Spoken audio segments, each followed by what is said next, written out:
Welcome AJ maths 10th annual exam நாளைக்கு நடக்க போகுது. இன்றைக்கி சில டிப்ஸ் உங்கள்கிட்ட சொல்லலாம் அப்படின்னு வந்திருக்கேன். Last minute tips. ஃபஸ்ட்டு வந்து பிஃபோர் த எக்ஸாம் இன்றைக்கி நைட் என்ன பண்ணணும், ஃபஸ்ட்டு வந்து ரிவைஸ் ஃபார்முலாஸை நல்லா படிச்சிருங்க. Don't learn new topics.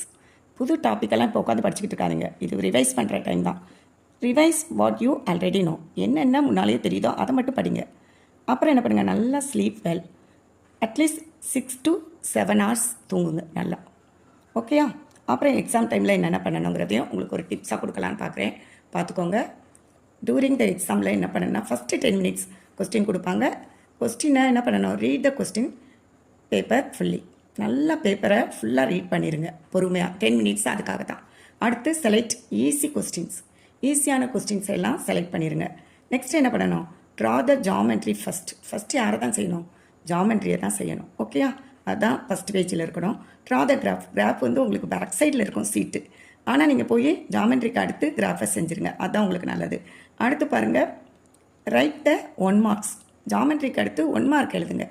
Mostly book பேக்கே 10க்கு மேலே கேட்டுருவாங்க. 125 தான் இருக்குது புக் பேக்கில். அதுலேயே 12 வரைக்கும் கேட்க சான்ஸ் இருக்குது. 2 தான் க்ரியேட்டிவாக மோஸ்ட்லி கேட்பாங்க, அல்லது 3 கேட்கலாம். நீங்கள் அதை புக் பேக்கை நல்லா பார்த்துக்கோங்க. Do all the 5 marks sums. இப்போ அடுத்து என்ன பண்ணலாம், 5 marks செலக்ட் பண்ணி செய்யுங்க. ஈஸியான சம்ஸ் எல்லாம் ஃபஸ்ட்டே நோட் பண்ணி வச்சுக்கோங்க, அதை செய்ய ஆரம்பிங்க. அப்புறம் ஃபைனலாக do all the 2 mark sums. என்ன பண்ணால் போதும், 2 marks லாஸ்ட்டாக செஞ்சால் போதும். அடுத்து so all the step clearly. அதாவது ஸ்டெப்ஸ் வந்து என்ன பண்ணணும், கிளியராக தெரியணும். நீங்கள் ரஃப் காலம்லாம் போட்டிருந்தீங்கன்னா அழிக்காதீங்க, கீழே கோடு போட்டு செய்யலாம். ஏன்னா உங்களுக்கு ஸ்டெப் மார்க் உண்டு, அதனால் கொஞ்சம் கவனமாக இருங்க. அதே மாதிரி யூஸ் ஃபார்முலா கரெக்ட்லி. ஃபார்முலாவை வந்து ஃபஸ்ட்டு உங்களுக்கு நல்லா தெரிஞ்சால் ஃபஸ்ட்டே எழுதிடுங்க. சம்ம டைரெக்டாக போடாதீங்க, ஃபார்முலாவுக்கு மார்க்கு தனியாக உண்டு. அப்புறம் டைம் மேனேஜ்மெண்ட். நீங்கள் டைம் ஒரு சம்மிலேயே உட்காந்துடக்கூடாது, மறந்துட்டு ஆன்சர் வரலன்னு டக்குன்னு ஸ்கிப் பண்ணிவிட்டு அடுத்த சம்மு செய்ய ஆரம்பிச்சிடணும். டைம் மேனேஜ்மெண்ட்டு ரொம்ப முக்கியம். ஒவ்வொரு சம்முக்கும் உங்களுக்கு எவ்வளோ டைம்ங்கிறத ஒதுக்கி செய்யுங்க. அடுத்து ட்ரா டயக்ராம் ப்ராப்பர்லி. இப்போ ஜாமெட்ரிக்கெலாம் வந்து நீ வந்து பென்சிலில் தான் போடணும், நல்லா ஷார்ப்பாக பென்சில் வச்சு போடுங்க. கிராஃப் அதே மாதிரி பென்சில் யூஸ் பண்ணி போடணும். அது மாதிரி வர்ற டயக்ராம்ஸ் எல்லாம் ஓரத்தில் போட்டு வைங்க, சம்மில் வர்றதெல்லாம்.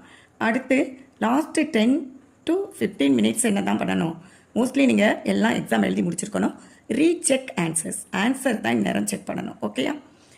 எதெல்லாம் செக் பண்ண, கால்குலேஷன் எப்படி போட்டிருக்கீங்க, கரெக்டாக போட்டிருக்கீங்களா, அந்த ரஃப் காலம்லாம் செக் பண்ணணும். அப்புறம் சைன் ரொம்ப ரொம்ப முக்கியம். கரெக்டாக சைனை போட்டுக்கோமா அப்படிங்கிறதெல்லாம் பாருங்கள். நல்லா எக்ஸாம் எழுதுங்க. All the best.